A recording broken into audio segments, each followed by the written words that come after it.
un peu, beaucoup, passionnément.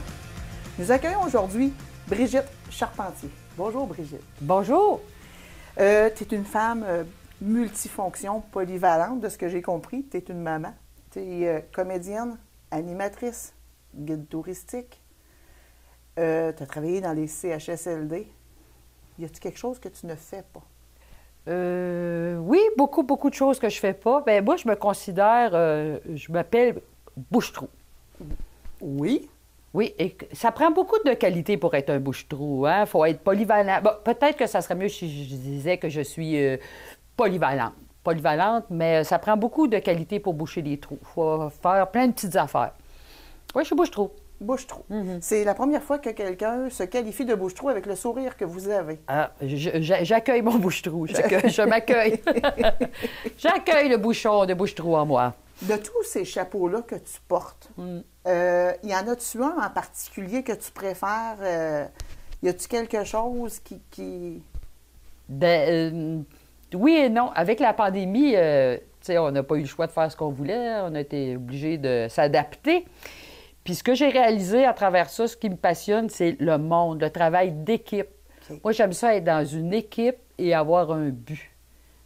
Puis là, ben, j'ai travaillé dans un CHSLD à Montréal et le but, ben, c'était passer à travers la COVID, là, avec une équipe. Puis, tu sais, je me suis vraiment comme un soldat, tu sais, un soldat pour arriver à un but. Bien, c'était pas la guerre, naturellement, là. Non, mais ça m'a vraiment... J'ai fait, hein, c'est vraiment ça. Je suis une fille de gang. Donc, tu as découvert d'autres choses dans tout ça. La pandémie t'a apporté quelque chose plus au final. Tellement. J'ai travaillé beaucoup avec des personnes âgées, puis j'ai passé beaucoup de barrières, tu sais, prendre la main à quelqu'un, être là, présent, l'écouter, puis aussi avec des handicapés, tu sais, des fois, je comprenais pas ce qu'ils disaient au début, fait que là, je voulais pas y aller, puis à un moment donné, j'ai dit, ben là... je vais t'écouter, je vais finir par le comprendre, ce que tu voulais dire, tu sais. Fait que ça a été un gros défi, mais tellement fantastique à la fin, là. Parce que si j'ai bien compris un peu ton histoire, Brigitte, dis-moi, tu as étudié, au départ, tu viens d'une famille, on va commencer par le début. Tu es native de la région ici. Oui, je suis née à Saint-Hyacinthe, j'ai grandi à Saint-Norbert, d'Arthabasca.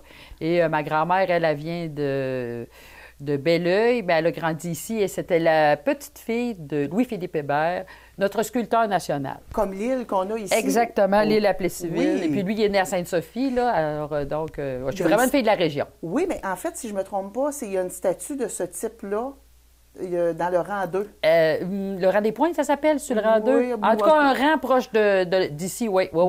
Oui, donc ton côté artiste ou des arts, ça vient peut-être un petit peu de là. Peut-être. Je ne sais pas. J'ai vu ma tante faire du théâtre. Elle était adolescente à Princeville, puis je l'ai vue faire du théâtre. J'ai eu un déclic. Mais c'est sûr que chez nous, on était toujours entourés des œuvres du grand-père. On l'appelait le grand-père, tu sais. OK. Ouais, c'est le fun. Ouais. Et tu as poursuivi tes études en soins de la santé? Oui, bien, moi, j'ai étudié au collège chez les religieuses. Et puis, à 17 ans, je ne savais pas quoi faire pantoute. Fait que j'ai dit, je vais aller ça s'appelait Sciences Santé dans ce temps-là. Comme ça va m'ouvrir toutes les portes. Ben oui. Peut-être envie d'aller, je sais pas, médecin, ergothérapeute, parce que j'étais bonne à l'école, j'avais de la facilité, j'étais chanceuse. Mais quand je suis rentrée au cégep, j'ai connu le théâtre, l'impro, la radio étudiante, le football, les gars, le café, etc., etc. Fait que j'ai été un petit peu moins assidue à mes études. Fait que j'ai fait 3 ans au cégep à Victo. Puis après ça, j'ai travaillé au Club Med. Puis après ça, j'ai refait 3 ans au cégep à Saint-Hyacinthe en théâtre professionnel. Fait que je suis diplômée en théâtre. Tu es diplômée en théâtre. C'est ça. Et tantôt, on a parlé que tu aimais ça être clown, que tu avais développé un spectacle et tout ça. Et ça prend-tu une formation particulière? Moi, c'est pas un domaine, être clown, que je connais beaucoup. Est-ce que ça prend quelque chose de particulier ou c'est quelque chose qu'on a en soi, qu'on fait jaillir? Bien, oui, j'apprends. Il y a des formations, puis il y a quelque chose qu'on a en soi qu'on fait jaillir, là, c'est sûr. Là, quand j'ai dit au monde, je vais devenir clown, ils ont dit, bien là, c'est parce que tu l'es pas mal. Mais il y a des écoles en France, que ça fait longtemps que ça existe, là, en France, puis en Amérique du Sud, l'école Lecoq, tout ça. Puis au Québec, là, ça commence, il y a une école de Francine Côté à Montréal, okay. Elle est en pause, mais moi, je me suis formée un peu partout. Je suis allée en Argentine, je suis allée... Ouais, c'est là que ça se passe, les clowns là-bas. Puis les femmes clowns, clown là-bas, ça a marché au bout. Fait que je suis allée en Argentine, en Espagne, puis en France pour suivre des formations. Mais il y en a ici aussi. Mais tu sais, pourquoi suivre un cours à Montréal quand on peut le suivre à Madrid?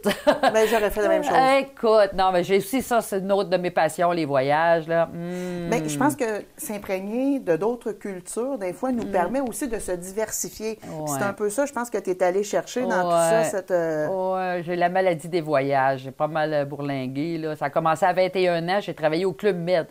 Je suis partie de... J'avais jamais pris l'avion. J'avais vraiment... petite fille de Saint-Norbert qui n'a jamais sorti. Puis là, l'émancipation. le monde s'est ouvert. Là. Ouais, ouais.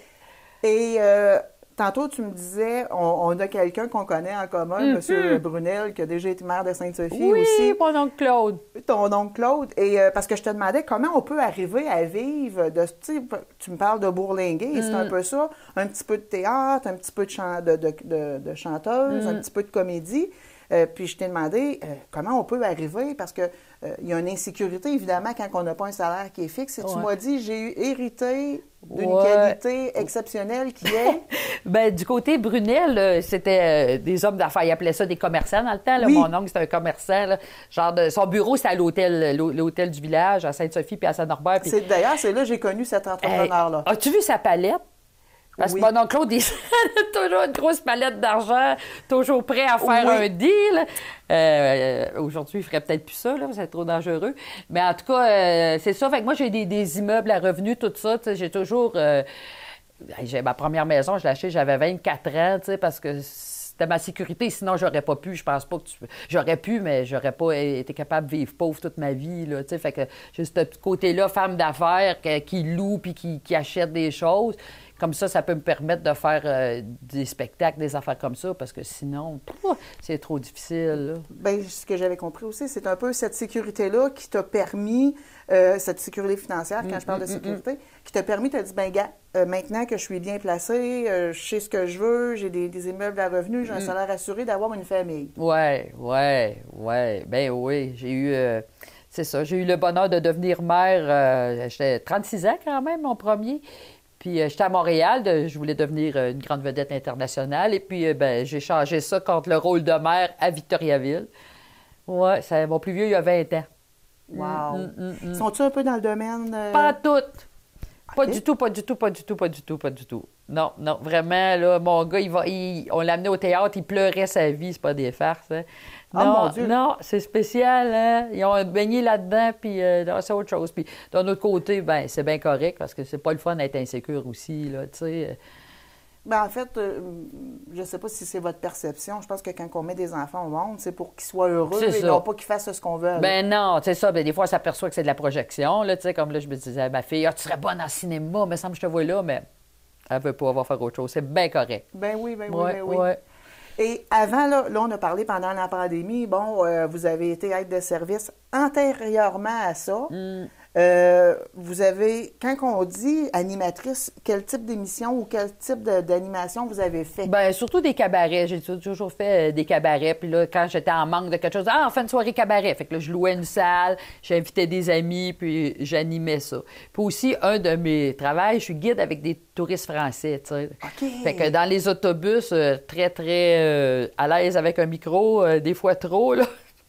Je dis pas mal de conneries, puis on a beaucoup de plaisir. Fait que j'ai l'animation facile, mettons, là. Puis ça, je pense parce que j'ai commencé à faire de l'impro. Puis on faisait à l'époque, avec la troupe à Wilfrid, à Victoriaville, des soupers meurtres et mystères. Oui. Fait que on avait des lignes, mais il fallait beaucoup qu'on improvise. Puis fait que c'est de là, avec Jean-Marc Roy, qui est décédé malheureusement, c'est de là que ça vient, ce bonheur d'improviser puis d'animer en même temps. Là. Faites-vous toujours de l'improvisation à Victoriaville? Non, j'en fais plus, là. J'ai rendu... je pense que je serais plus assez bonne à cette heure, là. Ça a évolué, hein, les petits jeunes, là. Oui, mais des fois, l'expérience et l'âge... On verra. Je suis pas fermée. Moi, je suis fermée à rien. Bien, j'ai entendu ça tantôt, que vous étiez... je pense que j'ai l'impression que vous êtes une touche à tout. Oui. Une passionnée de mordre dans la vie. Ça vous décrirait-tu un petit peu? Oui. Je suis pas capable de rester chez nous là, pendant la pandémie. J'aurais pu. J'ai eu la PCU une fois. Puis, non, je peux pas. J'avais l'impression, là, moi, là, que François Legault me parlait à moi-même quand il disait « On veut des bras, on veut du monde ». Mais au début, je me suis inscrit je contribue, mais je pouvais pas parce que j'avais pas de formation en santé. Puis là, quand ils ont dit « On prend n'importe qui », bien là, je suis partie. Puis plusieurs des gens avec qui je travaillais, c'était ça, là. C'était des gens qui avaient besoin de bouger, qui seraient pas restés chez eux à rien faire. Fait que c'était vraiment le fun, là. Ah, c'est merveilleux. Ouais. Puis, y a-tu un rôle dans tous ces rôles-là, les chapeaux que vous portez? Tantôt, je vous ai demandé s'il y en avait un qui vous passionnait plus, mais y en a-tu un qui vous valorise plus ou qui vous motive plus? Oh là là là. Ben, mettons mon rêve, là, on parle, on dit, bon, c'est quoi qui... Oui. Ce que j'aimerais, c'est faire des spectacles de clown dans une compagnie, être prise en charge. Parce que là, toute ma vie, j'ai monté des affaires, puis j'ai été obligée de me vendre moi-même, puis c'est vraiment très, très difficile, tu sais. Trouver un agent, trouver du monde, tu sais, ça, c'est vraiment, pour moi, c'est souffrant. C'est vraiment souffrant, me vendre. Fait que mon rêve, c'est ça. Quelqu'un dit, viens, Brigitte, tu vas travailler avec nous autres.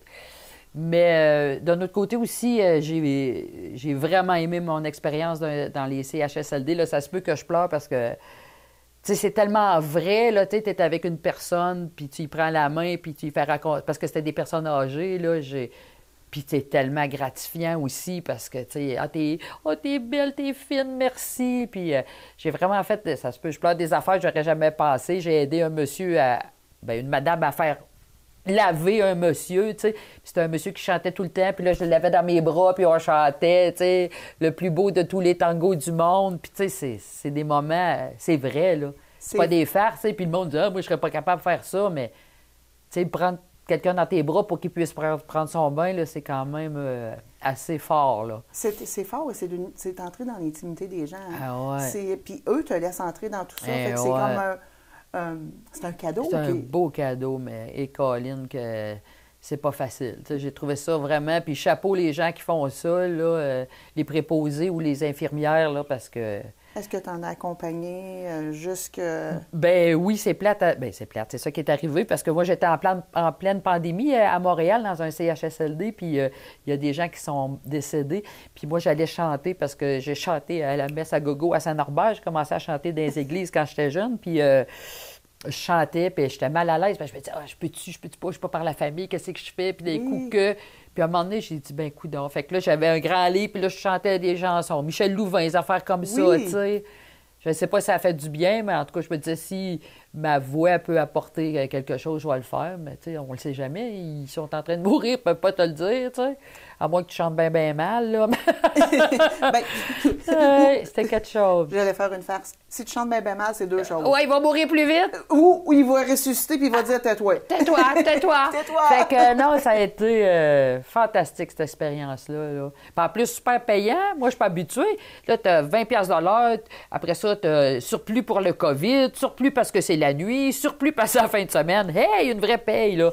C'est quelque chose que je connaissais pas non plus, moi, là. Ben non, j'allais justement te demander, est-ce que ça n'a pas eu envie en même temps de dire, hey, c'est tellement valorisant, c'est tellement venu me chercher, puis en même temps, ça va rechercher ton côté artistique. Parce que, oui. Tu sais, veux pas... parce que moi, pour avoir fréquenté un peu les milieux de CHSLD, c'est des gens qui aiment rire. Et tu as ce côté-là en toi très humoristique. Tu as le côté très humain, tu sais, enveloppant. Fait que j'ai l'impression qu'à quelque part...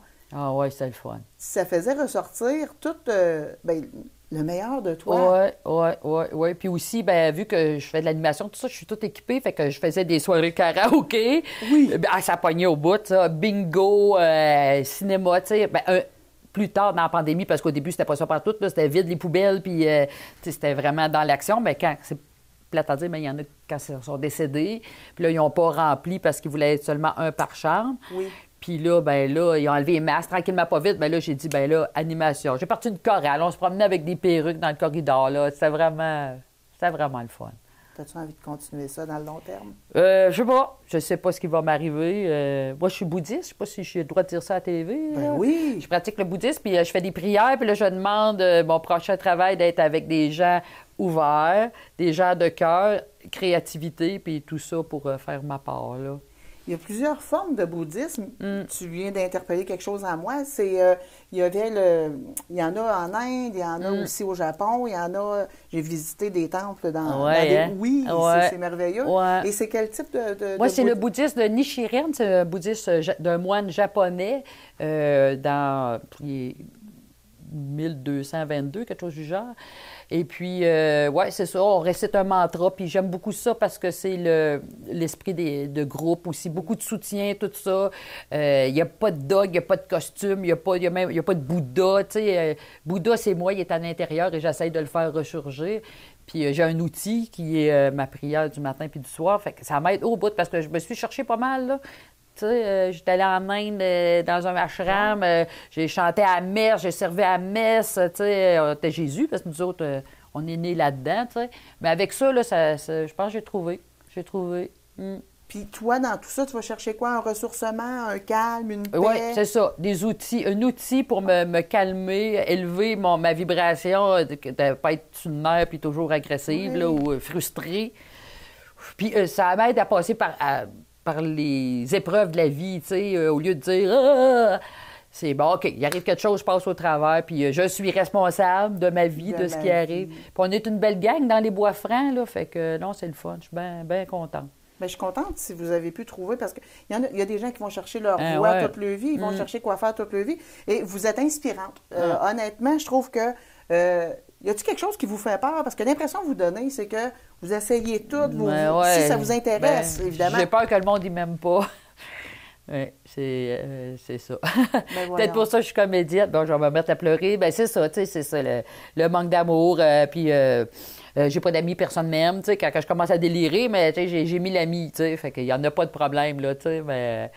Il y a comme un hamster qui se met à tourner dans des moments. Oui, mais... C'est pour ça que ça me prend des projets, là, tu sais, je sais pas si je m'étourdis, ou un projet, puis un voyage, ou tout ça, let's go, vivons, parce que quand je suis toute seule avec moi-même, puis faut pas le faire. Bien, et moi, je pense qu'il n'y a pas de mauvaise ou de bonne façon. Si toi, ta façon... je te tutoie parce que c'est ce que tu m'as demandé. Oui. Je vous tue, oui, il n'y a pas de problème. Il n'y a pas de problème. Il n'y a pas de problème. Et c'est ça. Fait que, on discutait, puis... je pense que tu m'as dit que vous avais monté un spectacle de clown. Ben oui. Est-ce que tu as fait ça tout seul? Est-ce que tu as des coéquipiers? Ben oui. J'ai des coéquipiers, je n'ai pas fait ça tout seul. J'ai rencontré une amie. Ben, quand je l'ai connue, c'était pas mon amie, mais après, elle est devenue mon amie. Lucie Cormier. On s'est rencontrés à la Pitale. On faisait clown dans le temps des fêtes. À la Pitale. À la Pitale, comme disait Yvon Deschamps. Et puis, bon, en tout cas, ça a cliqué. Puis là, on a fait un voyage au Tchad pour Clowns sans frontières. On a été faire une mission. Et puis après ça, ben, on a dit, on monte un spectacle ensemble. Donc, grâce à Denis Leblanc, qui était ici à Plessisville, on a eu la chance de faire une résidence à la salle Vaillancourt. Fait que là, on est parti d'une page blanche. Lucie et Sylvain Binette, ça, c'est un de mes amis de l'école de théâtre. Lui, c'était notre metteur en scène et tout ça. On est parti d'une page blanche, puis on a monté un spectacle. C'est l'histoire d'une femme, moi, je suis une ex-diva, puis avec une femme qui, dans un parc, qui va là tous les jours. Et puis, on a monté un spectacle de 1h10 avec des chansons, tout ça. Et puis, site web, ça s'appelle Les Divines. OK. Est-ce qu'on peut visiter ce site? Oui, www.lesdivines.ca. Je m'adresse à mon public, toi, téléspectateur. Et puis donc, on a monté ça. Et puis moi, je suis partie en France pour vendre mon spectacle parce que il y a beaucoup plus d'opportunités là-bas. Il y a plus de monde, il y a plus d'affaires. Et là, il est arrivé quelque chose qui s'appelle, comment ça s'appelle? Corona quelque chose. En tout cas, je ne sais pas si tu as entendu parler. Ça se que ce soit la COVID, quelque chose? Oui, c'est ça, la COVID. Alors, j'étais en France avec les Français, tout ça. Et puis là, à un moment donné, ils ont fermé les bars et les cafés. En France. Fait que là, j'ai dit, c'est peut-être le temps que je rentre à la maison. Là. C'était plus drôle, puis tu sais, je voulais me rapprocher des miens, tout ça.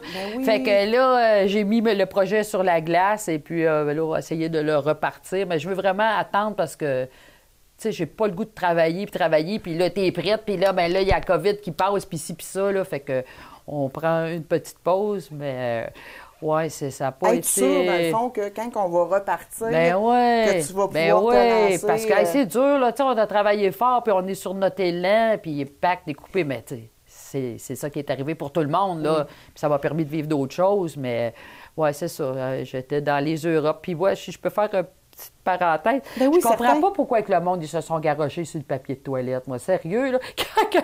J'étais à Paris, et puis moi, je suis allée m'acheter du champagne, puis du fromage, puis envoyer donc, tu sais, ça coûte pas cher là-bas. J'ai dit, Non, si on meurt, c'est vrai. j'en ai pogné, mangeons, buvons, mais j'ai pas passé à mon... ton bas de corps. Oui, j'ai pas passé à ça du tout. Et c'est drôle, là. On apprend à se connaître dans ce temps-là. Notre premier réflexe, là, moi, ça a été profitons de la vie au max. Oui. Fait que c'est ça que je voulais dire. Non, mais j'aime ça. J'aime ça parce que c'est un peu vrai ce que vous dites. Parce que, puis en même temps, si on doit mourir, hein, on va toujours bien mourir le ventre plein en ayant festoyé. C'est ça. Puis j'avais une question quand vous avez parlé de votre amie Lucie. Elle était déjà clown antérieurement, Oui. elle, ou c'est vous qui l'avez? Non, elle, c'est une clown plus du style humanitaire. Elle faisait des choses dans les hôpitaux, elle donnait des cours de clown, puis bon, comme tous les artistes, elle n'a pas pu vivre de ça. Fait qu'elle a été maîtresse d'école au secondaire, mais elle a toujours fait ça parallèle. Bon, on s'est vraiment rencontrés à l'hôpital. Ça fait... Je comprends pas qu'on ne soit pas rencontrés avant, mais c'est la vie. Bien, vous étiez destinés probablement à ce moment précis-là de votre vie. Oui, ça a été un beau cadeau. C'est le fun de pouvoir rencontrer quelqu'un, des fois, qui nous ressemble, hein, puis qui nous permet de pouvoir créer quelque chose de beau. Hey, ça a été une rencontre agréable, Brigitte. Avant qu'on conclue ça, moi, j'aime bien finir sur qu'est-ce que je peux te souhaiter de beau et de bon? Qu'est-ce qui pourrait te combler et te rendre heureuse pour les prochains jours, les prochaines semaines, les prochains mois? Tant, ça peut être, si tu préfères, ça peut être tant humainement que au niveau du travail. C'est toi qui choisis. Ça peut être les deux. Peux-tu dire les deux? OK. Oui. Moi, je demande de toujours, je veux être au bon moment, au bon endroit, au bon moment pour ma famille et les gens que j'aime. Tu sais, si j'ai à les accompagner, à les aider, à les soutenir, je vais être là, ça, je demande ça. Et le reste, bien, des beaux projets avec du beau monde, Colin de Bin. Ouais, des beaux projets avec des gens de cœur, des gens créatifs et à l'esprit ouvert. Brigitte, je suis contente d'avoir fait ta connaissance. Oui! On se connaissait pas. Ben... Puis je suis fière de la personne que tu es. Je te trouve belle, je te trouve une belle âme. Puis je te souhaite le meilleur. Je te relance le compliment. Merci beaucoup. Merci. Wow.